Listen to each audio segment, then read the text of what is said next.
Hello, friends, and welcome to my little music podcast. I made another video of my 10 records, and I have to confess, I just picked them at random. I picked a bunch of records that I really love, and I kind of just went through randomly and I shuffled them, and I just, while I was doing it, while I was doing the podcast, I was just reaching over and picking up the next one and going, oh, yeah, this one.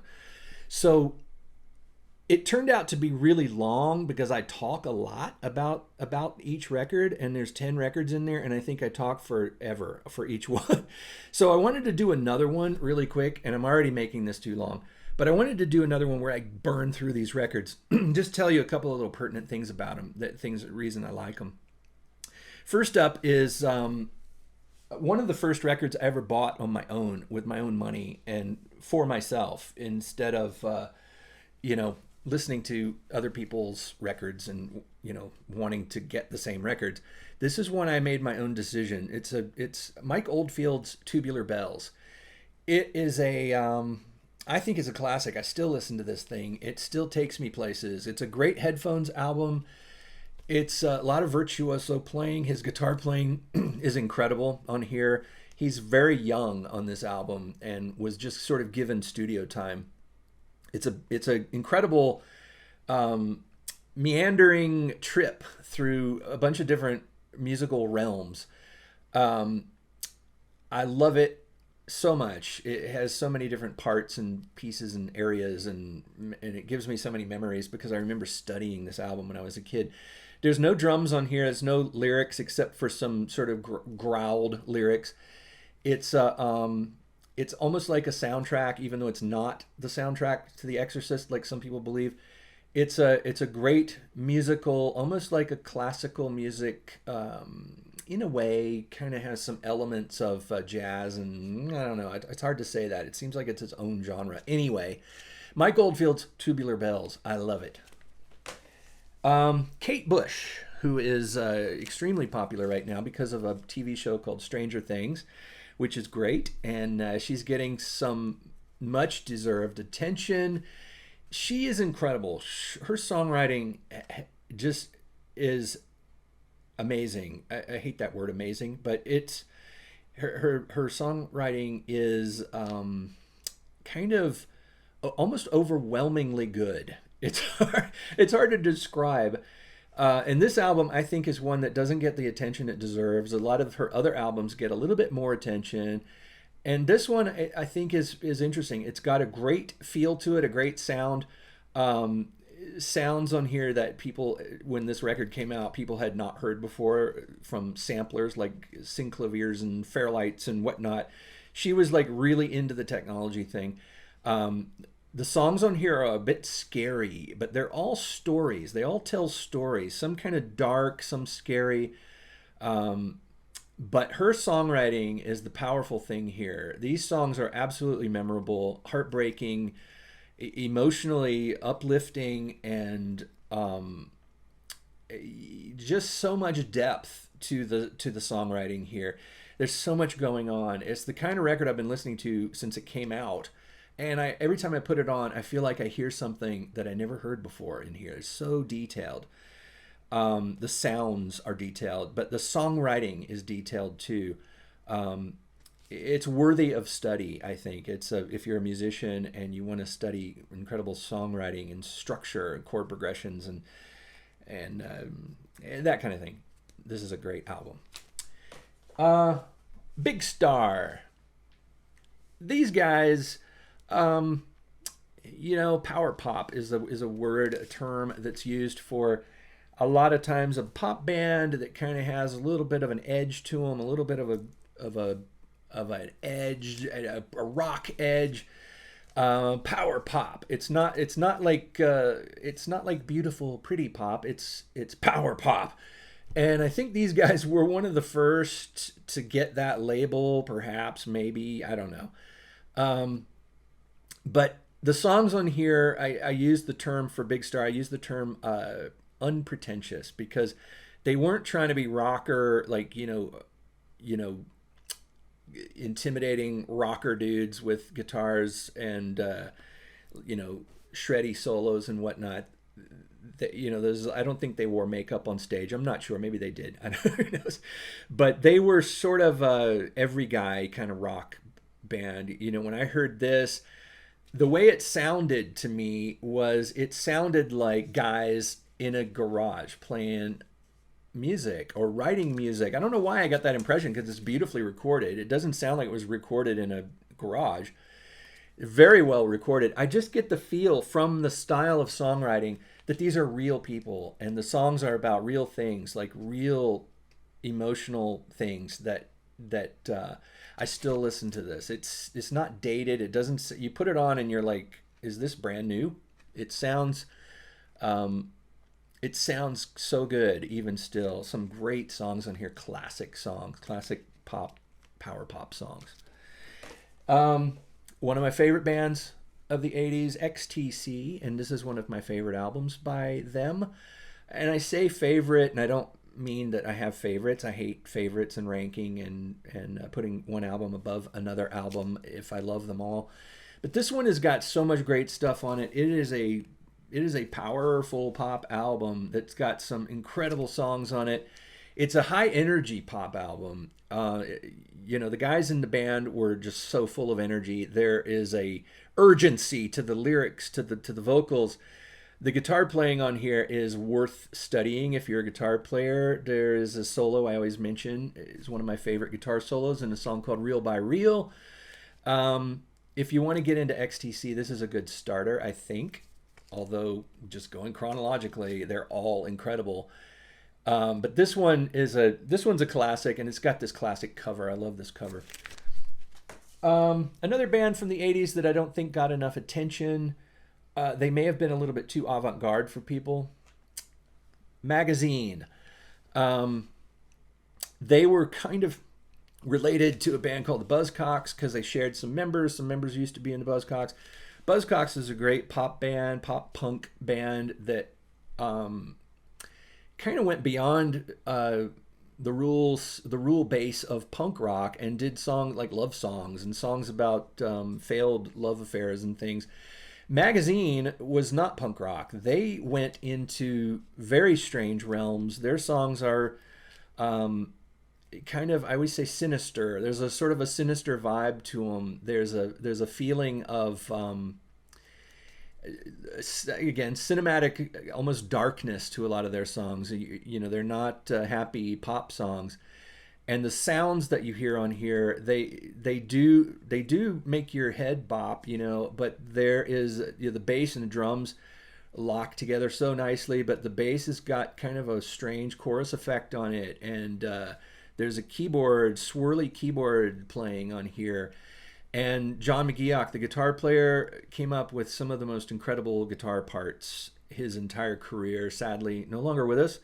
But for his entire career, he did amazing stuff with his guitar. Anytime you see his name on something, this or Susie and the Banshees, and a lot of things he was associated with, it's worth listening to him, especially if you're a guitar player and you want to learn some really challenging stuff. Try to learn some of his guitar parts. Very rewarding, and I think when you learn the parts of a guitar player that you like, when you learn what they were playing and you get good at it, you kind of have a feeling of a connection with that guitar player and what he might have been thinking when he wrote those guitar parts. I think it's a way to get close to a beloved musician to actually learn their parts. It's also a nice challenge, something to enhance your skills. But this album is dark and sinister and has a really cool vibe to it. I love it. The songs are, I listen to this occasionally still. I really do. It's good stuff and kind of avant-garde, a little bit off the beaten path of the punk pop new wave vibe that was going around during these days.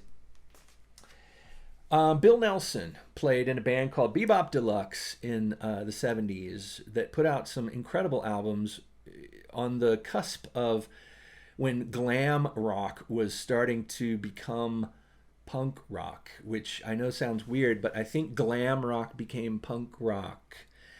And but Bill Nelson, instead of becoming a punk rocker, he was already so established in the band Bebop Deluxe. He went in a bit of a unusual art rock direction with his music. He used synthesizers and things, but he still had his guitar going in there. But his first project after his band Bebop Deluxe broke up was called Red Noise, and I think maybe he played everything on here except for a couple things, some things here and there. But I think this was definitely a Bill Nelson project. It's called Bill Nelson's Red Noise, Sound on Sound. This is a great album. It's like synth pop. I mean, there's synthesizers, but there's also guitars.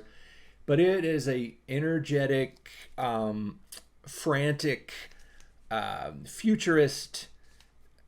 Like, I think what he was trying to do was like, what would music in the future sound like? And this is kind of like what you might hear if you traveled into the future and listened to what was on pop radio. And there he is looking really angsty in the corner. Bill Nelson, I mean, just totally follow his entire career. Everything he did was worth mentioning. Really great stuff. And this is a fun album. Art, Empire, Industry, Revolt into Style, Subterranean, just the Substitute Flesh, Furniture Music, Radar in My Heart. You know, you get the vibe, this sort of science fiction-y vibe here. It's good stuff. I highly recommend Bill Nelson. If his name is on it, it's good. Prog rock, which I've talked about being kind of like where psychedelic music in the 60s, where people were starting to experiment with instrumentation and production techniques, styles of music, styles of playing, pushing the pop rock and roll form into other realms. And I think the vibe of psychedelic music kind of became progressive rock, or prog rock as they say. And for me, I think this is one of the better ones. I love this album. This is by a band called Yes, and their first albums are great, but they did a trilogy of albums. The Yes album, Fragile, and this one, Close to the Edge and Fragile, and the Yes album. Those three albums I still listen to them fairly often, and this is the one I think I listen to the most. It takes you on a trip, takes you on a journey, takes you through different musical realms. You listen to it and the music flows from here to there. It goes up, it goes down. Like he says in the song, you know, I get up, I get down, and it's it really pushes the genre descriptions. Some people talk about prog music being like math rock or something, but for me, those early Yes albums are not as much math rock. They're not those precision, right on the dot, perfection progressive rock records that people kind of ridicule. With these albums and with this one, you get a sense of an organic sense from these albums. The guitar player, you know, Steve Howe, played so well and he played so fluidly, but there's always this sense that there's definitely a person playing those guitar parts. He feels like sometimes he's just about to go off the rails, and you feel the human behind the notes, he's playing. You feel that human in there, and I think that's the same with all the members of the band. Chris Squire, amazing bass player. I can't talk about him enough. But you feel the person in there playing. It's not just these precision notes playing, you know, robotic style. The drumming by Bill Bruford is incredible. It's so great. It's great stuff. Keyboard playing, singing, John Anderson. Everybody in here is incredible. You can't go wrong with this one if you want to get into prog rock. It may take a couple of listens to kind of figure it out, to kind of figure out what am I listening to? I remember when I was younger getting friends to listen to this and they're like, this is terrible. I don't know what's going on here. This isn't rock and roll. But then I would hear from them later and like, I really like that album. So it takes a minute, you know, give it some time. If you haven't really gotten into prog or anything, it's worth it. I'm pretty sure if you're watching this, you probably have this album. The Stranglers were a band that I really loved. And this album is maybe a few in. Their first few were a little bit kind of punkish, punk rock-ish, but for me, they sounded Baroque pop. That's my term for music that I think has more parts in it, more elements, a little bit more playing, a little bit more attention to detail, different instrumental elements to it. Like the person is trying to play well, and they're trying to write songs that push the boundaries of songwriting into places. They're trying to write songs that you don't feel like you've heard before. And the Stranglers, I think, did that. They had a keyboard player, this guy, Dave Greenfield. That's not Edgar Allan Poe. That's Dave Greenfield. Amazing keyboard player in a sort of a heavy punk-ish kind of band, was sort of unheard of. It was just as unheard of as his mustache was in those days. And their drummer, this guy, Jet Black, not a serial killer, but a incredible drummer, and from all accounts, a super nice guy. This guy, without his head, he's actually leaning forward. He looks like he's lost his head somehow, but that is Hugh Cornwell, singer, songwriter, guitar player, really great songwriter, still out there playing, doing shows, doing tours, and writing incredible music. J.J. Burnell, fantastic bass player, singer, songwriter. He kept the Stranglers going. He and the other guys kept the Stranglers going after Hugh left. Personally, I sort of lost interest in the Stranglers after Hugh left. Maybe a little before Hugh left, they sort of started, I don't know what happened with them, but I didn't feel like they were putting their whole selves, their whole hearts into the records anymore. But this is when they were really, really good. This and several around it, The Raven and No More Heroes, and those albums are so great. This one, I think, has elements that seem to be inspired by the Doors, even. This one and some of their other albums around this one, before and after, has kind of a Doors vibe, partly because of keyboard player, but also in the songwriting, a little bit of the Zombies, I think, too, with the keyboards. But with the songwriting, if you listen to something like Odyssey and Oracle, and then you listen to the Stranglers, they're very different, but you kind of feel like, I think maybe they're related somehow. It might be cousins. I don't know. But also Love, a band Love, who Hugh Cornwell has expressed in interviews that he is a big fan of Love, Arthur Lee and Love, and the songwriting, that sort of Baroque style of songwriting. But the Stranglers gave that Baroque style a heaviness, mostly because of JJ's bass and the incredible drumming by Jet Black here. Amazing rhythm section, incredible keyboards. Just a band that I loved in the beginning. If you track down their early albums, great stuff. Love the Stranglers. Roxy Music. Speaking of glam and progressive rock. Glam rock is kind of a bad name. People think of feather boas and eye makeup and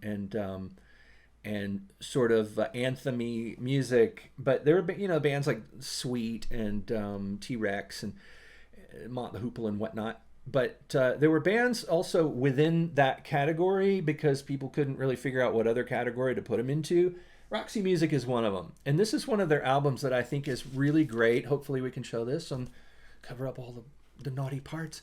But this is an incredible album. This is Country Life by Roxy Music. It's Baroque, it's got that Baroque pop vibe that I like so much. There's a lot going on here with the instrumentation. The playing is incredible. The songwriting is got that word again, cinematic. The songwriting is beautiful and really carefully considered, carefully constructed songs that take you places. You put your headphones on and you listen to this, and it transports you to Brian Ferry's interesting, wealthy, luxurious lifestyle, that was just about to be attacked by the punk rockers. But oddly enough, the punk rockers always when you read interviews with the punk rock folks from those days, they always said, I love Roxy Music. There's a famous, story about Sid Vicious being a big Roxy Music fan, and And but anyway, Roxy Music has everything musically. They've got that feel, the vibe, the mood. They create a landscape. They put you in a place. They take you somewhere with the music. The playing on here is great. There's horns. There's other instrumentation besides guitar, drums, and bass. Brian Ferry's voice is impeccable on here, but the songwriting I think is really spotless on this one. It's a great album. And I was talking about Love. Here's Love. Love's album that everybody loves. If you don't love Love, you should love Love. And if you listen to Love, you will love Love. They are they don't get the love that they deserve, I think. Some people talk about them. A lot of my musician friends really like them, have studied and sort of explored them. This is the album to get into first. It's called Forever Changes. Arthur Lee was an incredible songwriter, and all these guys were really good players. The musicianship is really good on here, but I would say the most important element of this album is the songwriting. It's like it goes places you don't expect. It's considered a psychedelic album, I guess maybe because the logo is sort of psychedelic, but it's got some psychedelic elements to it. It's definitely of its time. It was recorded when it was recorded, and you get the feeling of the times from this album, because these guys were not rich, they weren't wealthy, they were a band, and they rehearsed in rehearsal spaces and were kind of struggling through it, and you can get that from the music, the lyrics and the stories about their struggles. There was 2/5 of the band were these black guys, so imagine being in a psychedelic band in Los Angeles and you're not a white guy. There were some issues involving that in those days that you can read about and hear about. It was not easy. Even in that realm, even in the counterculture world of music in these times, there were struggles being a young black man in Los Angeles, especially playing in a pop band and stuff, and that comes through in the music, which is unique, I think, to Love and a couple other bands, but Love did it so well. There's some beautiful stuff on here. Great songwriting, Baroque pop again, because they're experimenting with the forms of rock music. They're not just doing verse, chorus, bridge, verse, chorus, and they're not doing the standard sound. They're not using their instruments in the way that everybody else uses their instrument. They're playing their own way and their own style, and I think they invented things here, and I just love this album. I love it.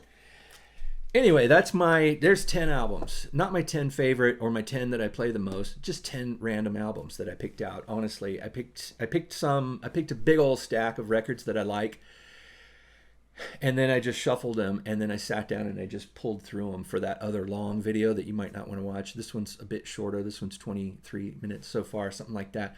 I'm going to try to end it really soon, but thanks for watching.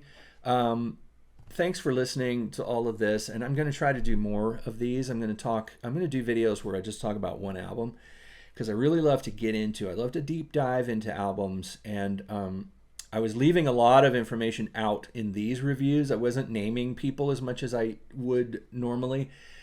I was trying to kind of avoid getting too detailed in like who produced it and the name of this person who played the flute solo or whatever, So I'm reserving that for when I focus on one album. I'm going to do a deep dive in one album at a time, and hopefully it'll be interesting. Anyway, thanks for watching, and thanks for paying attention if you made it this far. I'm going to try to do these again. I will see you next time. Bye, everybody.